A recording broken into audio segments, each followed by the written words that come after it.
Brakes are on, taxi lights are on, lane lights are on. Heading bug is set for the winds. A normal takeoff checklist mixtures all the way in for Rich. And you already know the rest. Apply throttle smooth, apply pressure 55 knots. Climb between 70 and 80. All right, in terms of what we did yesterday, what you should be thinking right now as far as your takeoff and departure route as it pertains to any abnormal activities or functions? Well, if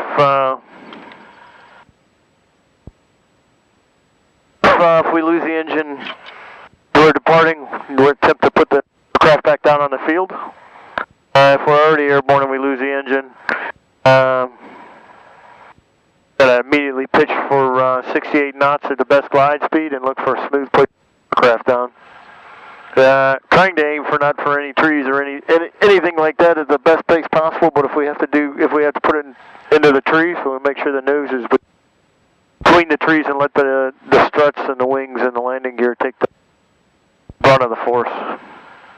Or as best as you can, find a patch of pine trees as opposed to a patch of hardwood trees. You know the difference? Yes. What is it? The pine trees, the limbs are they're more fragile, if you will, than a hardwood tree. They bend and break easily, which would absorb a lot of energy as you flew into the tops of them. That's what you want, the acceleration of the G-forces. Flying to a hardwood, it might be a little harder, so to speak. That may make for a bad day. You visually determine what's a hardwood and what's a softwood tree. That's a good question. I would say the amount of foliage that's around the tree. The darker the leaves, the softer the wood. If you look out here on the winter landscape, right off your nose there, those are all hardwoods. Why? Because they're deciduous. They don't have any leaves on them. Look at the pine trees, darker green and small needle leaves. Soft wood, evergreens. In the summertime, you can easily see the difference as well. The darker the green, the pine as opposed to a lighter green being hardwood. Didn't know that. If you're coming in and you don't have an open field and you got to hit something like a tree line, aim for the darkest colored green trees you can find. It's the slowest possible speed. Right into the tops. Okay. I prefer to avoid the trees, period. I agree with you. All right. So as we get ready to depart here, what do you want to do? Runway heading 3,000 feet. Runway heading to 3,000. You simulated a engine failure on takeoff yesterday, right? He did. Well, we did it on the roll. We were about 20 feet off the ground when we did it. All right. That's not going to work, huh? Find a better way to do this. Okay. Nobody's on final. Nobody's downfield. Make the call, and then we'll get out of here. Burlington traffic, Cessna 6026 Sierra, departing runway 6, runway heading to 3,000 Burlington.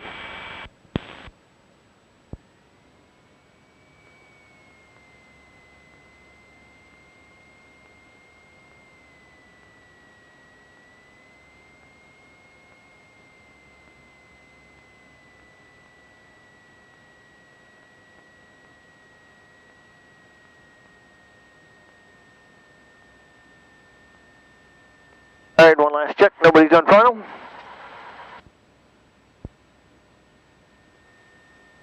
All right, looking at 6. I see 6. Wind stock still points towards us. Should be good. And on 060 on the heading.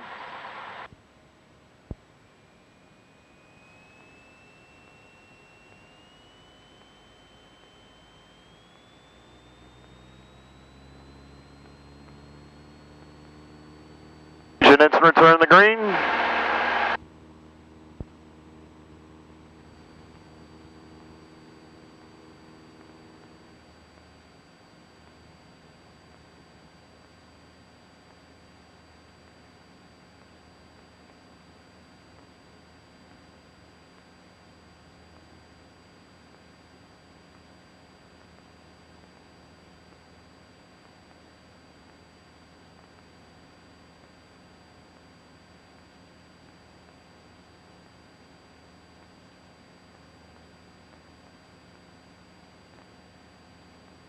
would say if we lost an engine right about now, we might be pretty hosed.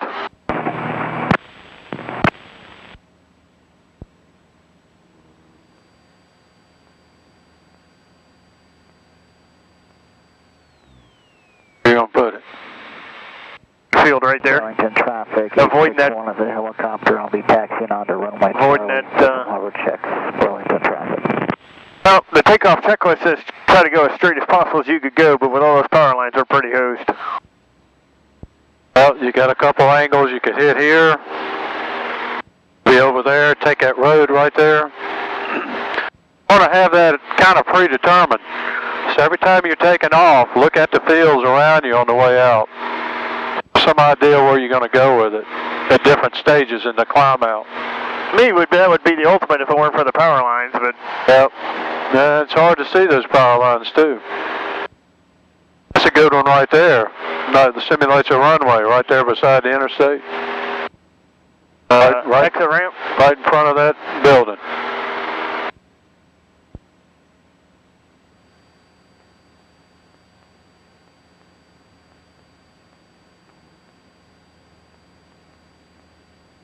Make our call saying we're departing the pattern.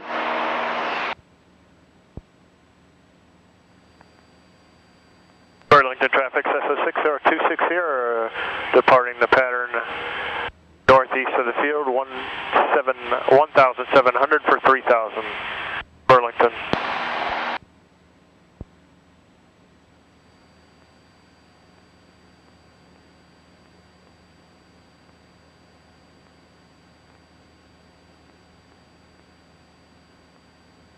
It's been so long since it's been up to 3,000 feet, I forgot what it looked like.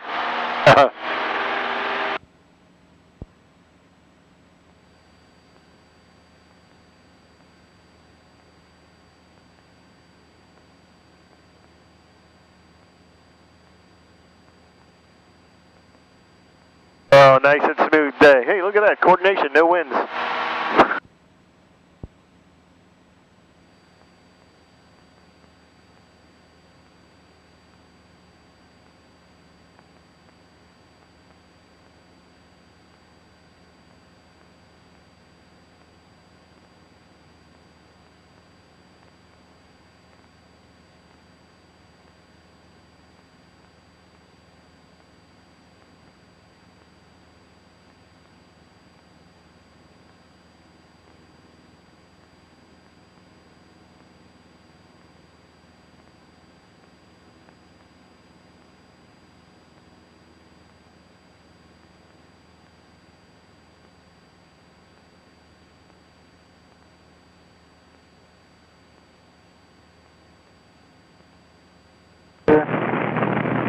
Burlington traffic, helicopter 861. So much for that thought. Runway 6. Left turn out.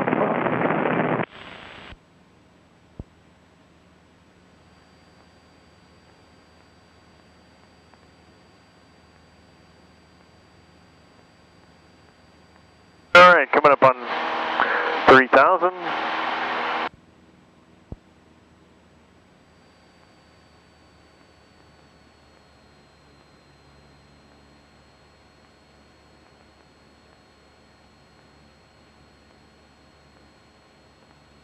Trim around for straight and level here. Start our cruise checklist.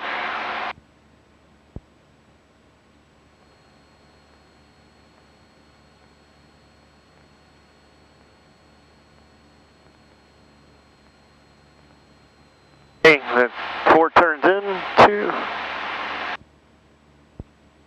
4 half turns to equal. And lane lights are off. Okay, the first simulation we're going to do is a engine failure, whether partial or full. Something called the ABCs. I need to memorize these in order. That's part of your pre-solo checklist as well. So, if it ever happens to you, well, first of all, before it ever happens to you, while you're here in cruise flight, going somewhere, sightseeing with a passenger, always have an idea where you would put this airplane, in what field around you. Don't choose roads or highways or anything that would are appealing because there's traffic down there. It's the obvious thing. What's not so obvious is signage.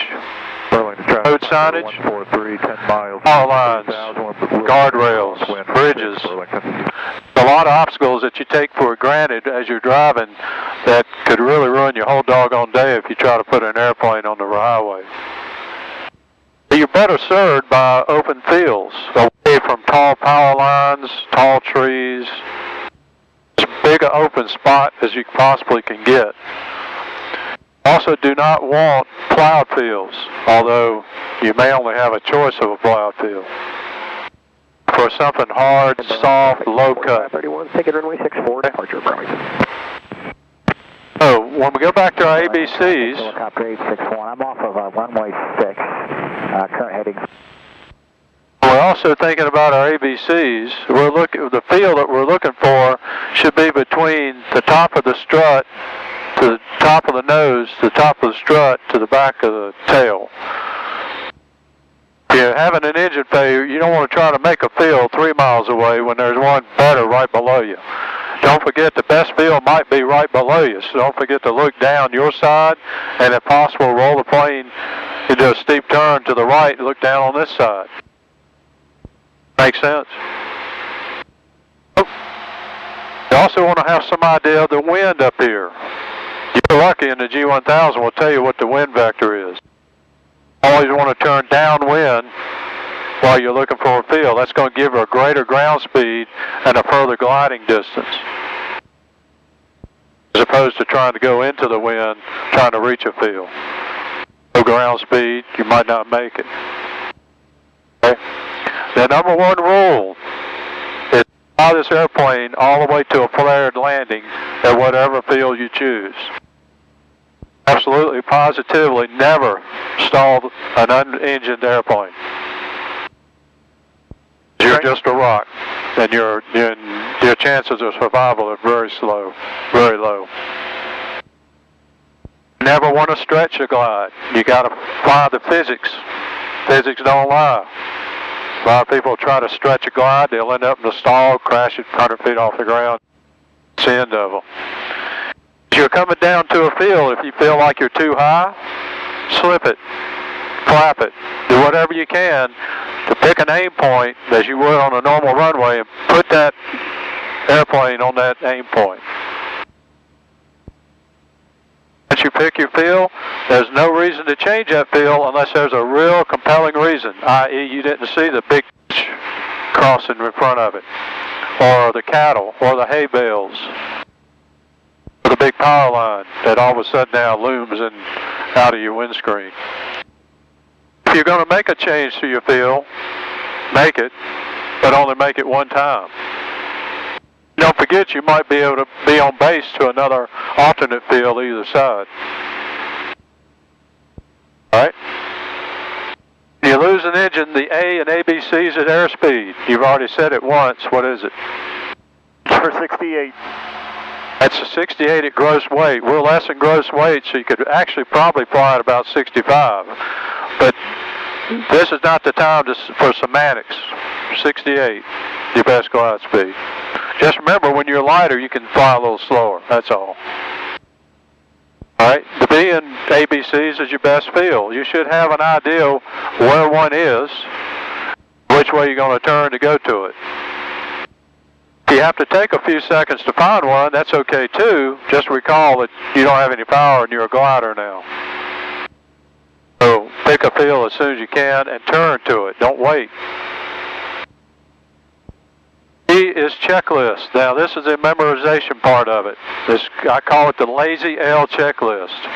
Why? Because it mimics the L, the letter L laying down. Start here. Make sure your fuel is in both. Go right beside of it. Make sure the fuel selector's on or pushed all the way in. Come straight up. Make sure your mixture's full rich. Your throttle's full forward. Okay? Go straight across. Make sure your fuel pump is on. Ignition is on. Try a restart. Make sure your master's on. Now, pump the throttle. Try a restart. Switch it back and forth. You could be clogged lines a broken throttle cable, it could be most anything. What you want to do is get power, air, and fuel, the three ingredients to combustion, to the engine. Follow that procedure, the lazy L, you're going to get all of it. If the engine doesn't start, then you move on to D, which is declare. It's the emergency frequency. 121.5. Okay. And don't hesitate to yell out Mayday, Mayday. Try to give yourself a position report to some known position, you know, airport, VOR, whatever the case may be. There's also a transponder code. What's that code? Starts with a 7. Oh, I got you, but I couldn't remember. Is it 500, 600, or 700? Those are the three. 7700. It's universal squawk for emergency situation. You put that in your transponder, we're not going to do that. By pushing here and pushing code, there's your number 7700, boom. So you just put the alert button, if I'm not mistaken, and it'll change it. Alert is the alert of what's going on with the G1000. I put the code and type it in. Okay. You're thinking about this. I thought I saw a button the other day when I was doing a video. I'm going to do that. All right. And then the final letter in your ABC is E. Think egress. As you're approaching your field, best glide speed, it on a pattern. Downwind, base, and final. Have some idea which way the wind's blowing. You can line it up, apply a normal pattern. You've got the airport or the field made. Turn everything in the airplane that's red off. Red out. Red switches off. That cuts the fuel, that cuts the fire, and prevents any possible fire if you land too hard or break a fuel tank open or something. Also, pop your door. We're not going to do this, but you just raise the door, unlock it. Because if you hit the ground too hard, you don't want the airplane to compress and capture in here. Pop the door open. On the way down, look for tall antennas. Wildlife, anything that's going to impede your approach to a landing. Then fly the airplane all the way down and flare it and land it. I'll never stall it. That's right. What do you do? I've got your throttle, you just lost your engine. What's the first thing you do? 10 for 68. All right now I'm at 80, so I've got a chance. I'm going to use that field right off to our right. Turn the aircraft off to the right. Off the engine we start to, we'd attempt to fire. Make sure we're both. Put the mixture all the way in. Put the throttle all the way in. Go from both to start. Yep. Don't forget your fuel pump on. Simulate it. All right. Fuel pump will come on. Okay. And at that point, still maintaining, trying to fly the aircraft.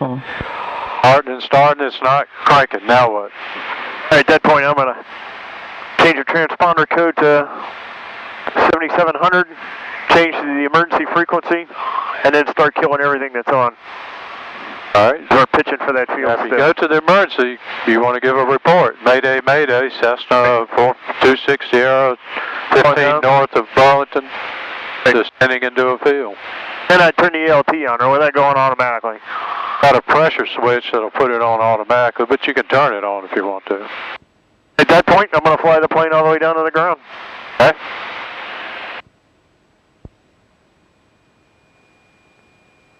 Looking for anything that's going to cause an obstacle problem? I'm kind of aiming for right after that road right there. Or the trail, if you will. All right. Sure your neighbors are used to seeing this, huh? Just about. All right, let's go around.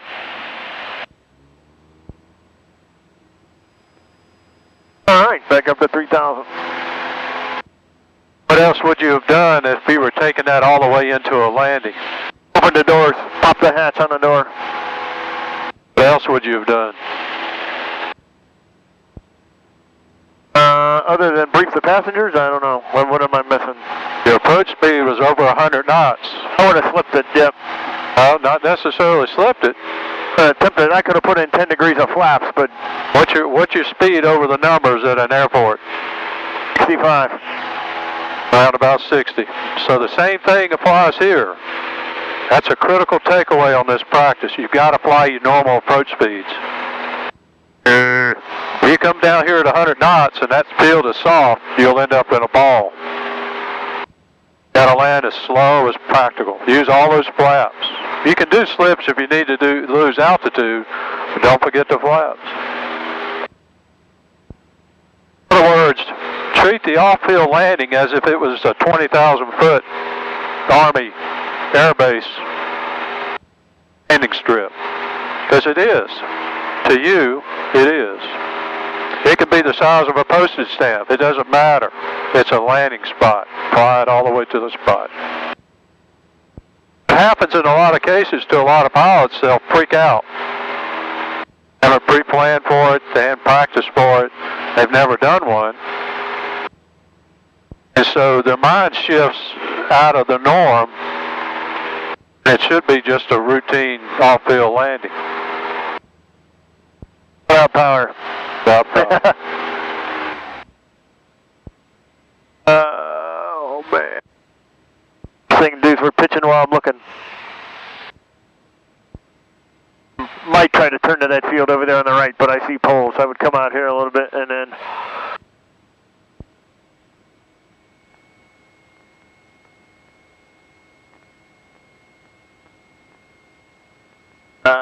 yeah, I'm pitching off to your right shoulder.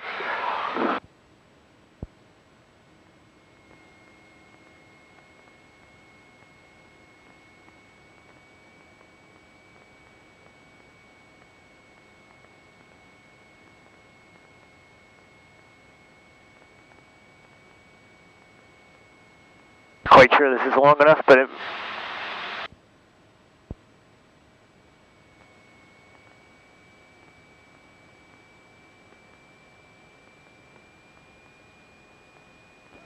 I'll put in 10.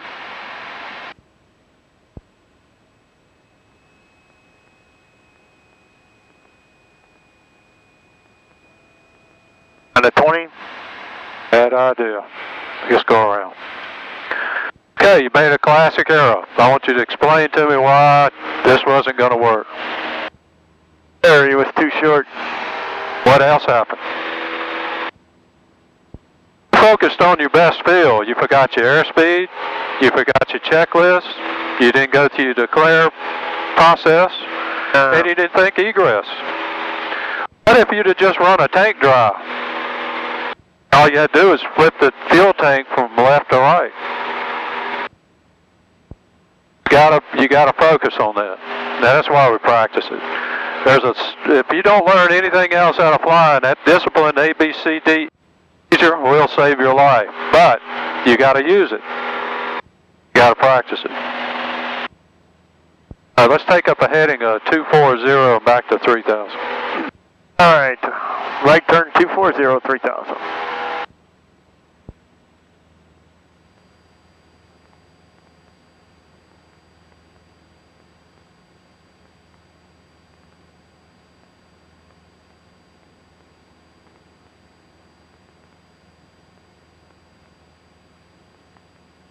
It's a beautiful day to practice, isn't it?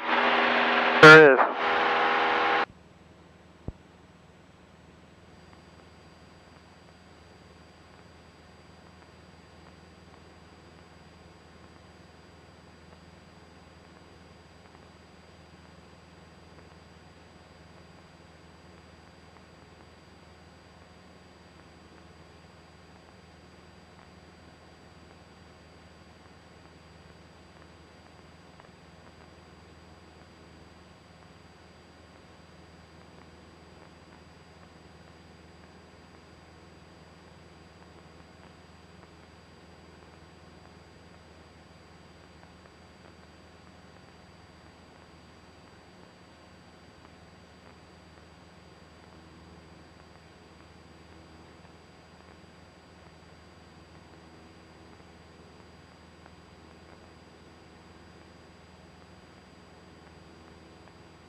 All right, a couple of potential problems that could crop up, we're going to have to talk through because we can't really see.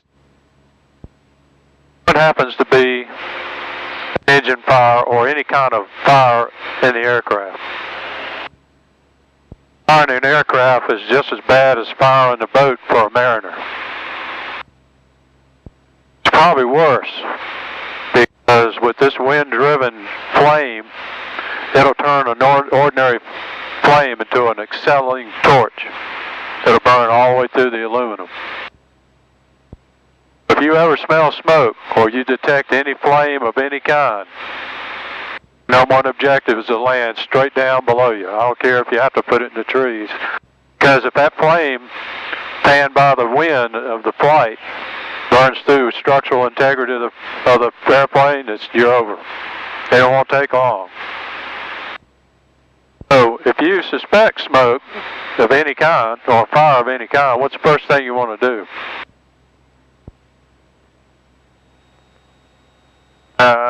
Probably kill the engine, first thing. That could help. Shutting off the fuel supply is definitely a good idea. Pull the mixer all the way back, pull throttle all the way back, turn the engine off. Even down here, pulling the shut-off valve at the selector valve wouldn't be a bad idea. Then just glide it in for a landing somewhere. You do have a fire extinguisher here, but I'm not jumping out the cowling to get it. But unless it's sitting here in our laps, you're not going to use it to put out. Get it on the ground.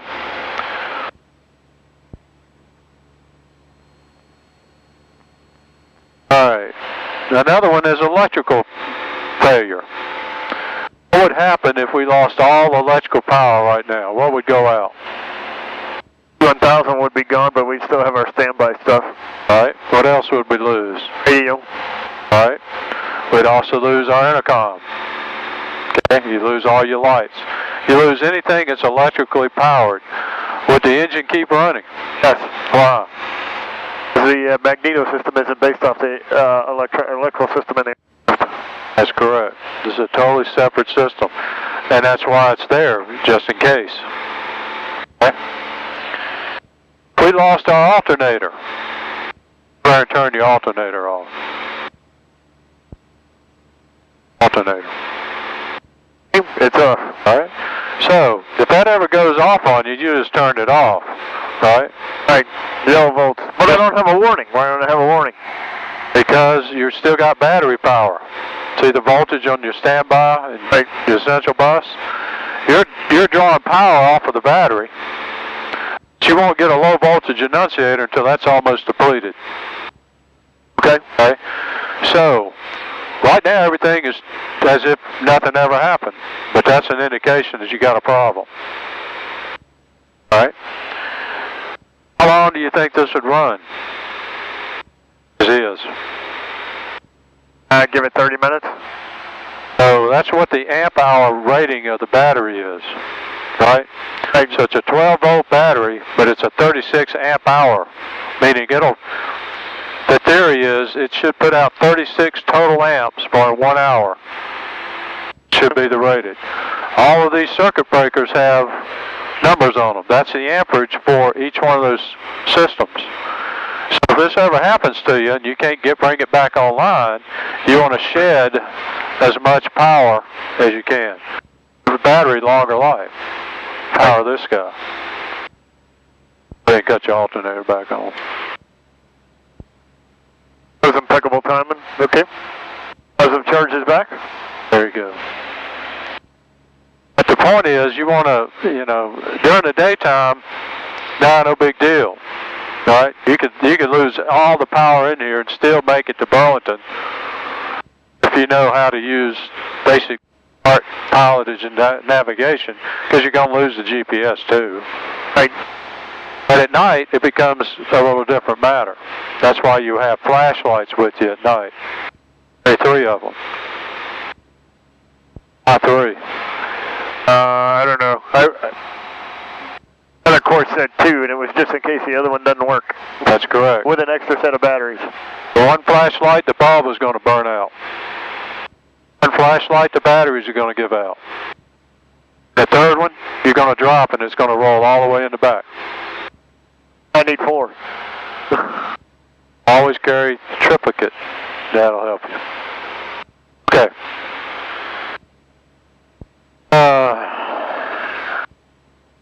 The main thing is the loss of partial power at your throttle. It's the first thing. Thing is, I'm going to make sure the fuel's in. What's the first thing? Oh, pitch, sir. Pitching for 68 knots. All right. So get that speed. Let's get that speed down to 68 and get the trim in there so you can let go of the control wheel. All the way, nose up, all the way. Roll it all the way to stop. Now we're at 68.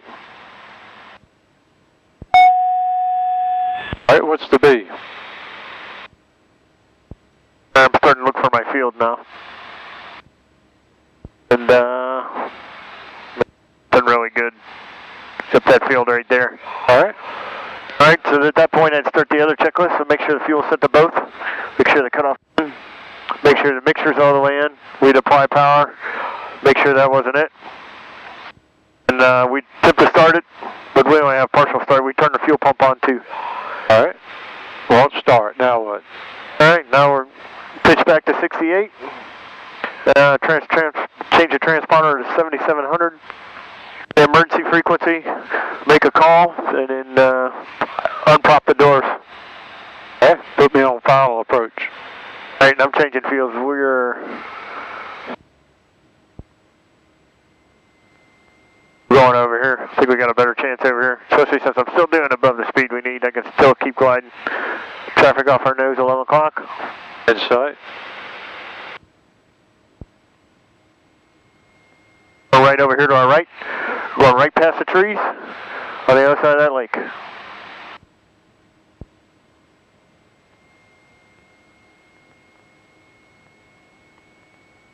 A little faster than I want to be, so I'm going to drop in 10. About pitch. I don't have any power. No, but I want to bleed off some of this altitude. I think I'm way higher than what I need to be. I'd like to get this speed done at the same time.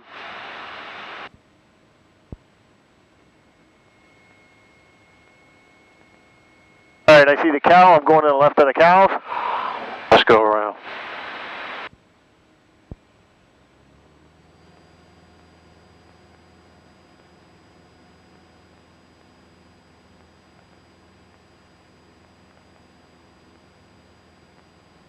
Speed management, Steve. You're letting it get too fast on you. Keep that speed. It all stable. The stable you are, the more sure you'll be on your landing approach. If you're in at 90, 100 knots and trying to slow it down, you may fly right over your field and smacks into the trees on the other side. Just be a little careful of that. The objective is not to dive the airplane to the ground and get it down. The objective is to float it down and a glide. Taking your time. That's all you got to do. Not available.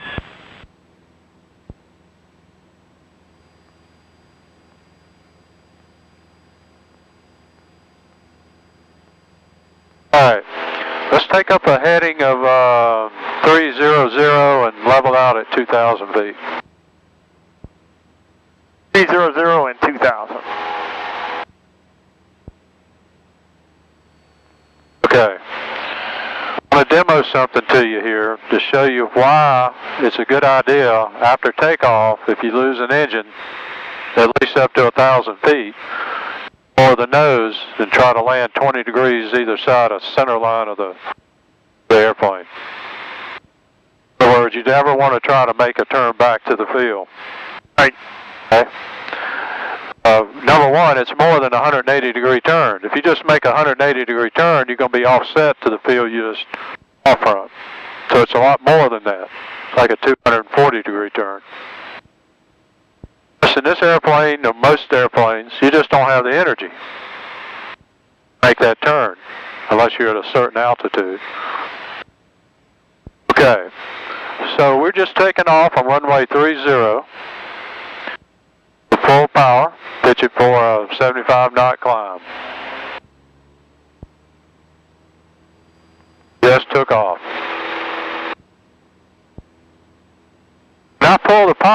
I want to see if you can make that 180-degree turn before we get below 2,000 feet. Doesn't matter which way? Doesn't matter. It does. Which way is the wind blowing? All right, it's on our tail. All right, there's 300 feet. You just lost your engine. Engine for 68.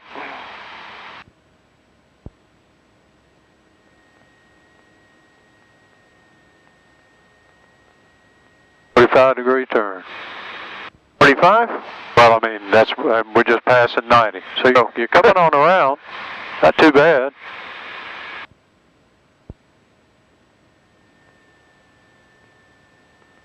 We hit the ground about right there. Airport is over there. That's one reason why you don't want to try to do that. You just don't have the energy or the altitude to get it back. All right, let's take up a heading of north, level off at 2,000. All right, 2,000 and north. Nobody's on the...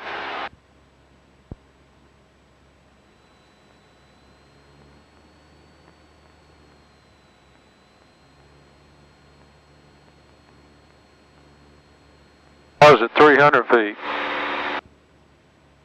Again?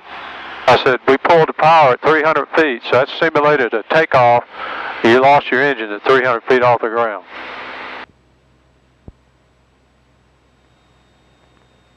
Also, the thing to remember is that you may be thinking that it could happen, but if it happens suddenly, it's going to take you a couple of seconds to realize what's happened. So all that time, you're going to lose that energy trying to get back to the runway. Okay, let's take off again. This time 360, we're taking off from the 2,000 foot field.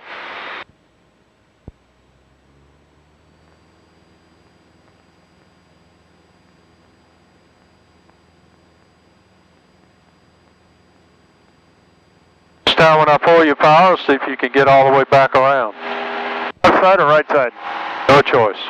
Got to go all the way back to north, or are we doing 180? Gonna do a 180. We just took off from the airport. It's behind us. Okay. So you're trying to get back to it to land. You know we couldn't do it at 300 feet. That's close.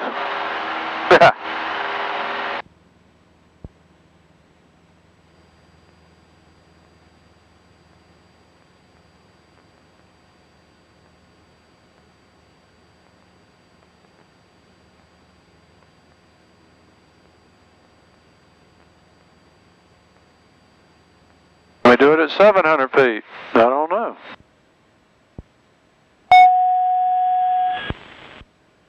Engine for 68.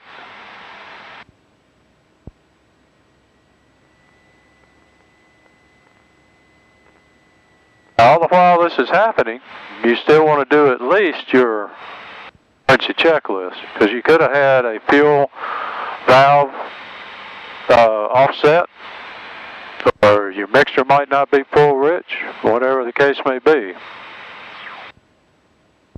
All right, there's the 180. We got 300 feet to go, so you generally have to go over and then back around.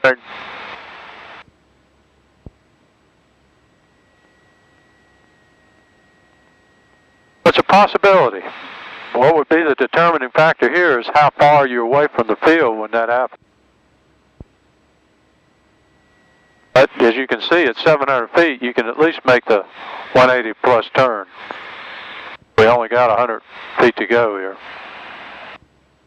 It'd be pretty tight, especially if we took off from a field out there somewhere. All right, you got the throttle. Have the control. Just remember, if you have partial power or full power failure, A, B, C, D, go through it all the time. Have that memorized and responsive. You need to know it so that if somebody shook you awake from a dead sleep at 3:15 in the morning, so tell me your A, B, C, D, E, say your airspeed, best field, checklist, declare, and egress.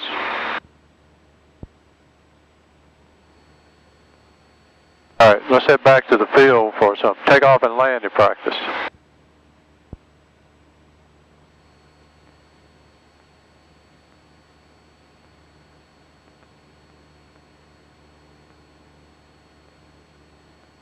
Hey, 8 miles out.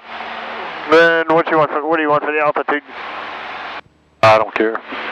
Oh, you stay about 2,500. Will be good.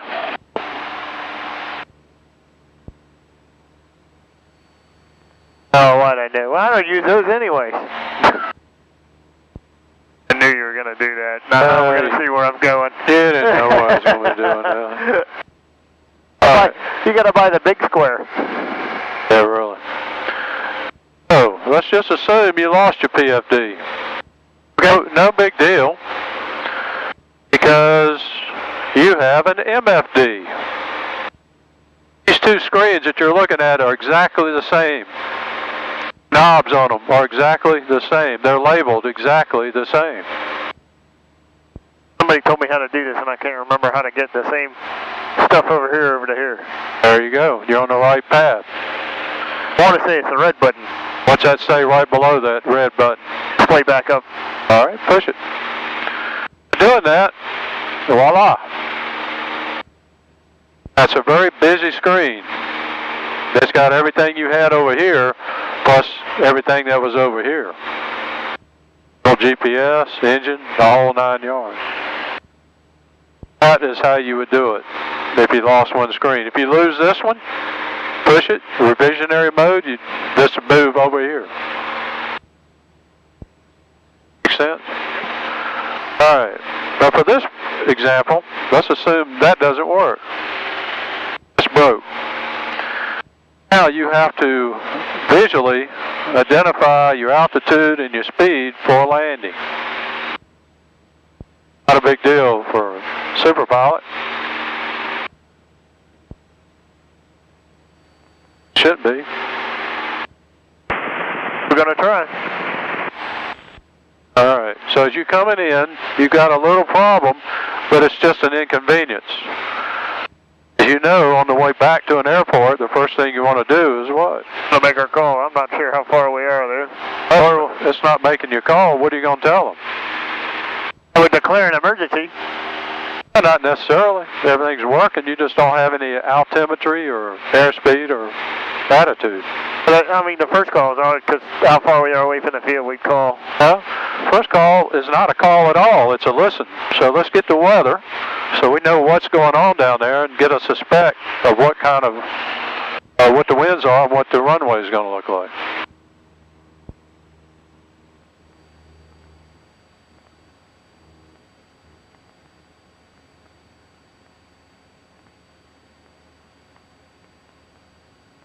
You were nice enough to switch the frequencies. Yeah. What now? You're nice enough to switch the frequencies on me, weren't you? I don't know. Sure, I'm looking at them. They're not right. Oh, what are they? I'm going to stay well away from the field. Can't change them over. Yeah.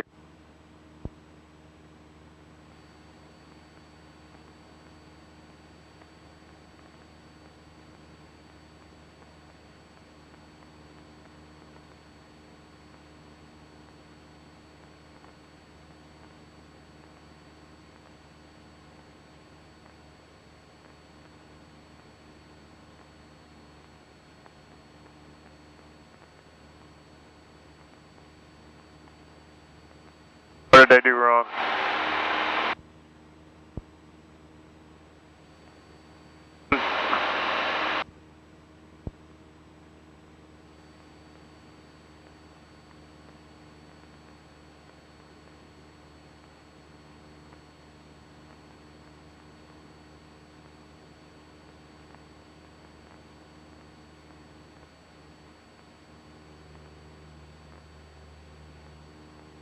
I'm going to loss. The frequency is 135.325. That's what it's set at. On receive only mode. COM 1 button, COM 2 button is pushed as it would be. What am I doing wrong? Oh, what radio is active? Plus communication radio 2, so I should be hearing that. Over 2. What else could be wrong? Volume's down, but I turned the volume up, so I know that's not it. Wind 030 at 08. Visibility 10. Sky condition clear. Temperature 06 Celsius. Dew point -13. off to our right. 4. Remarks. This side. Density altitude minus 600. Burlington Alamance Regional Airport, Burlington, North Carolina. Automated weather observation. Burlington traffic system 95300 is turning a left crosswind for runway 6. 8. Visibility 10. Sky condition clear. Temperature 06 Celsius. Dew point minus 13 Celsius. Altimeter 3024. Remarks. Density altitude minus 600. Burlington Alamance Regional Turn back toward Airport, the field, now we have weather. Burlington, North Carolina. Automated weather observation 1944 Zulu. Wind 040 at 07. Visibility 10. Sky condition clear. Temperature 06 Celsius. Dew point minus 13 Celsius. Altimeter 3024. Remarks. Density altitude minus 600. Burlington Alamance Regional Airport, Burlington, North Carolina. Automated weather observation. Burlington traffic system 95300 is turning a left downwind runway 7. Visibility 10. Sky condition clear. Temperature 0. Alright, winds are 040, so we're going to end on runway 6, so we're going to maintain 2500 as we pass.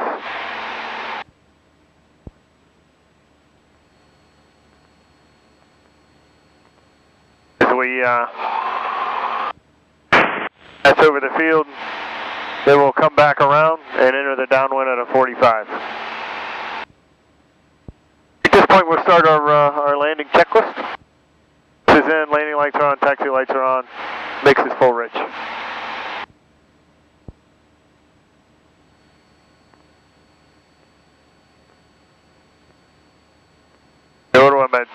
I could cross the field at midfield 1,000 feet above, but since I don't have my altimeter, I don't know if I want to do that. I don't know nothing about flying. No?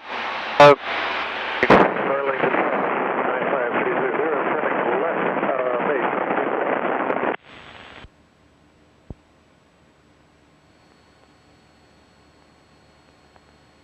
If you had to give a position report, what would you say?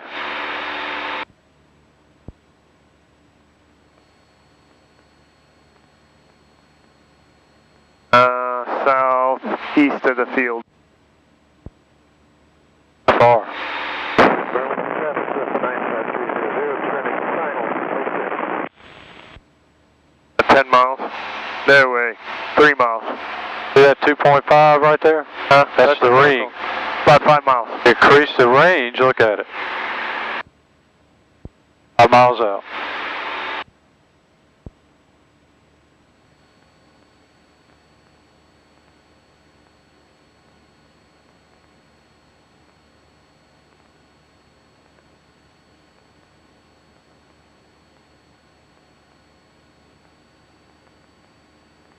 Go ahead and give it to him.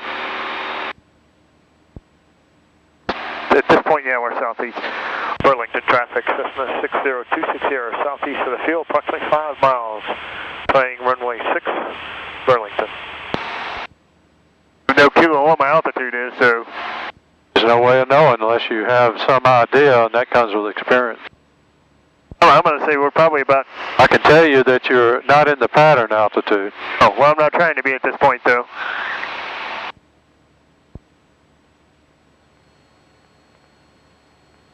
Just take it all the way to landing. I want to land. It's beautiful up here. Come on. Traffic Cessna 95300 is clear of the active.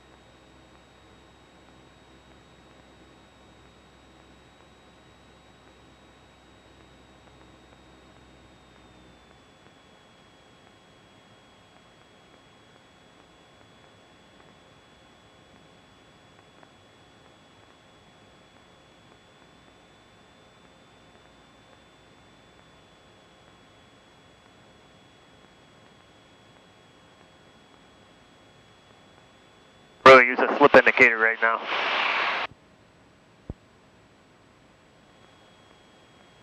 We're going to start our turn over here to get our 45 degree. Gonna come down.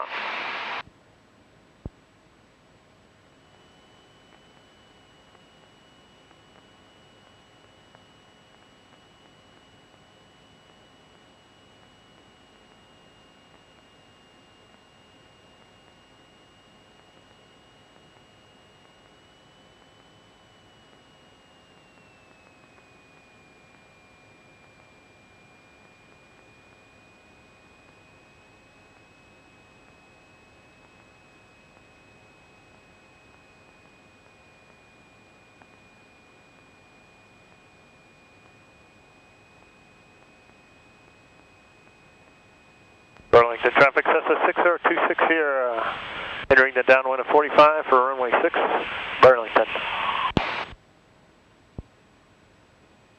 They're popping, so I know I'm over 1,200 feet trying to bleed down.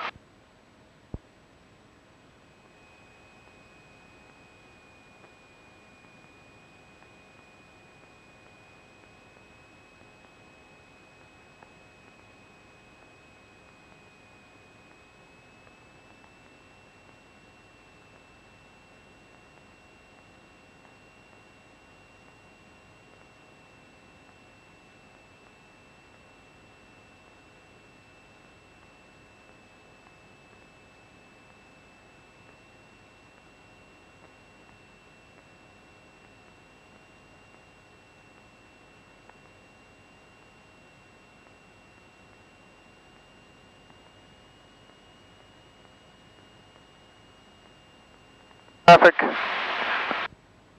during the downwind.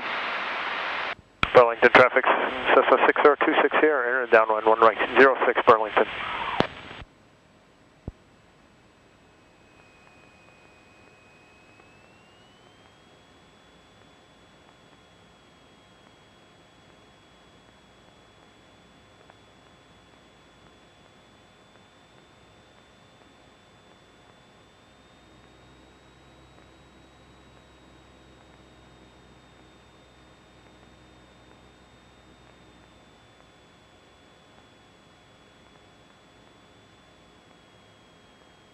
Alright, sound marker 10 degrees of flaps, got back to 1400, but I think I'm a little lower than I want to be.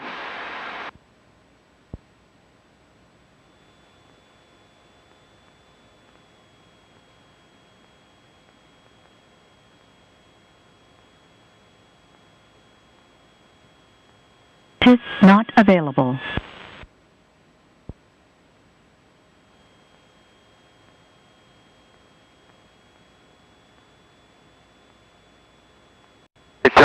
Start our turn to base. Burlington traffic, Cessna 60260, turning base runway 24 Burlington. Burlington traffic, Cessna 60260, turning base runway 06 Burlington.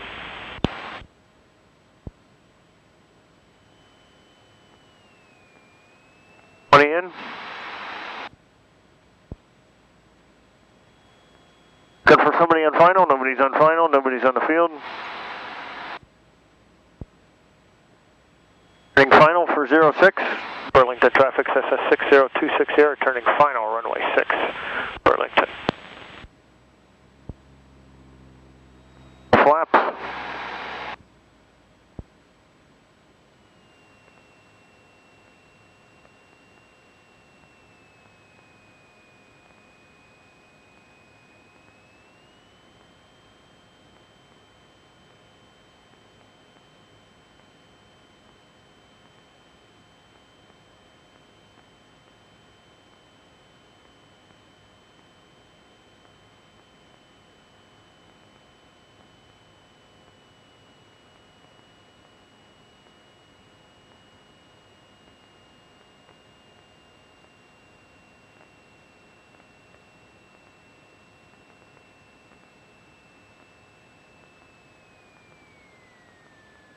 Oh, don't do that.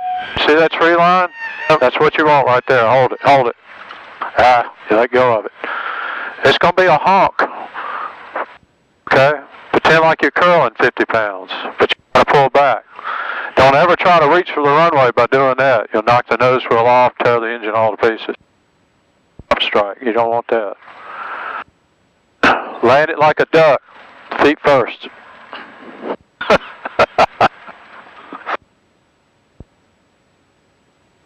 Look really good. Better without instruments than you can with. That's usually the case. That's looking inside, not up outside. All right, let's go back, try it again. Burlington traffic, Cessna 60260, clear runway 6, taxiing runway 6 via Alpha Burlington. 44 in range. Alright, after takeoff checklist, flaps coming up. Down an inch. And lights, taxi lights, strobe lights are off. Takeoff position.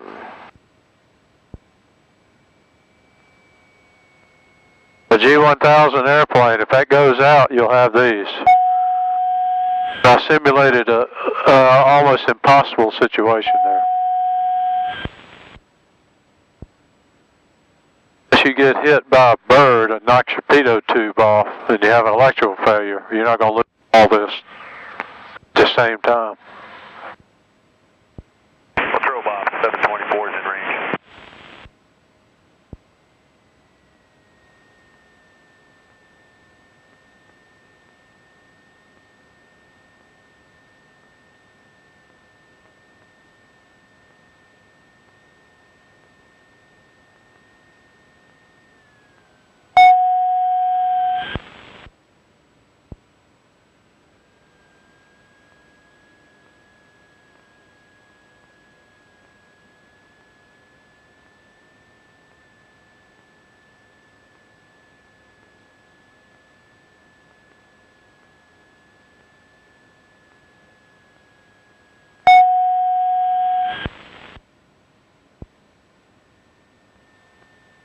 Having fun?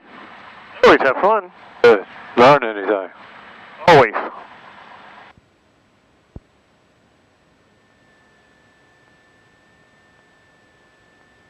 What do you want to do tomorrow so I can rehearse for tomorrow too? Thing we're going to do is pre-solo quiz. Okay. After that, it's just prepping for solo.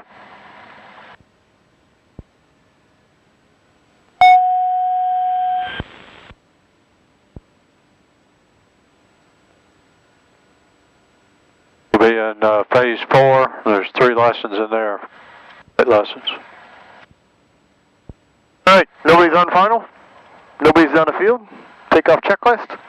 Mixes in. Trim is checked. Strobe's on, taxi's on, lights are on, landing lights are on. Ready to go? Alright. Burlington traffic, Cessna 60260, departing runway 6, remaining in the pattern, Burlington.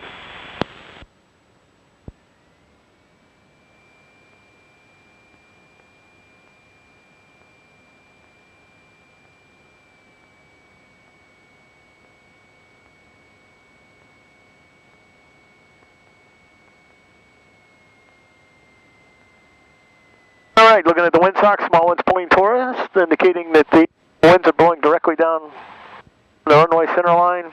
Looking for 6, I see 6. Coming up on 060 on the heading, both compass, the eye and the compass. Alright, engine instruments are in the green, airspeed's alive.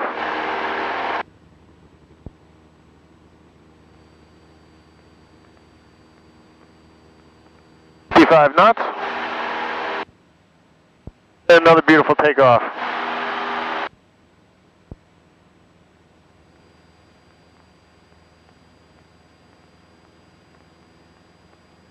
Good for 1,000 feet. We'll start our crosswind turn.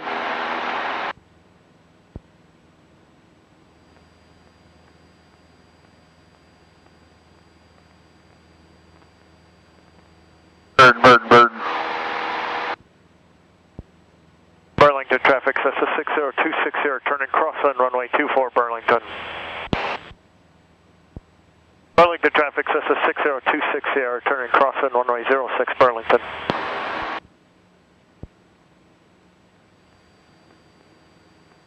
How do you think you're having such a hard time with your coordination? Couldn't tell you. You understand that the boat is on the right or the left, you step on that rudder to bring it back? I do. Burlington traffic, Cessna 60260, turning downwind runway 06 Burlington. Again, I think your turns are too steep. Could be with some of the problem.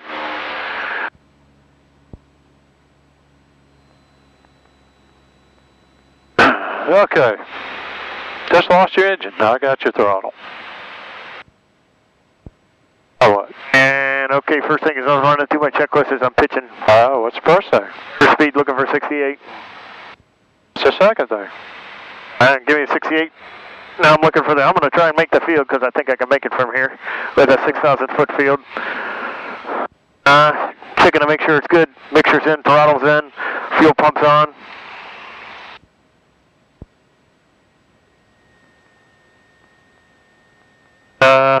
Pop doors open. To start the engine, couldn't start making our call. Burlington traffic, Cessna 60260, turning final runway 6 Burlington.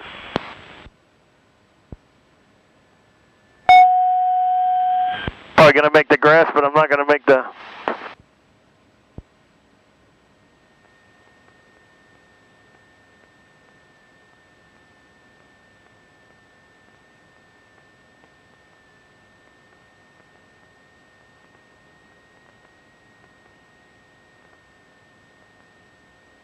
Is not available.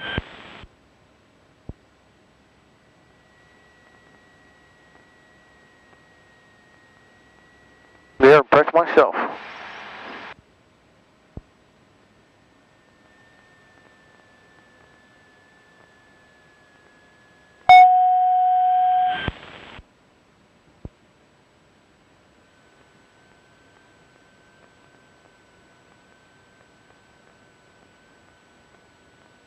Figure out how to get the lead out of your feet. Alright, you got the throttle. And you had the flight controls. I have the controls. If that ever happens to you in real life and you're on your downwind, landed on the runway, it's not a matter of whether you can make it or not. You're in close like you normally would be. It's just wind. Okay. Landed on the runway. Can delay your flaps, which you did. Glided it in. 68. Look good. Hit that center line. Don't land on this either side of it. Where your center line is like a rail. It's like a monorail. That's what you want to land on. Take off on. At that point, I was just trying to get it on the runway. I hear you. You did a good job.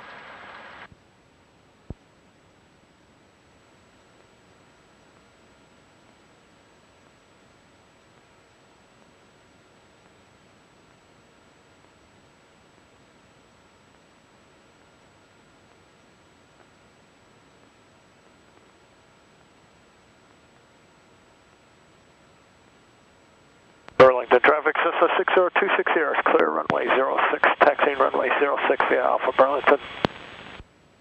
Let's take it back to the ramp. 5 after 3, you got to get out of here, don't you? Yep. Burlington traffic, Cessna 60260, taxiing the ramp via Alpha Burlington.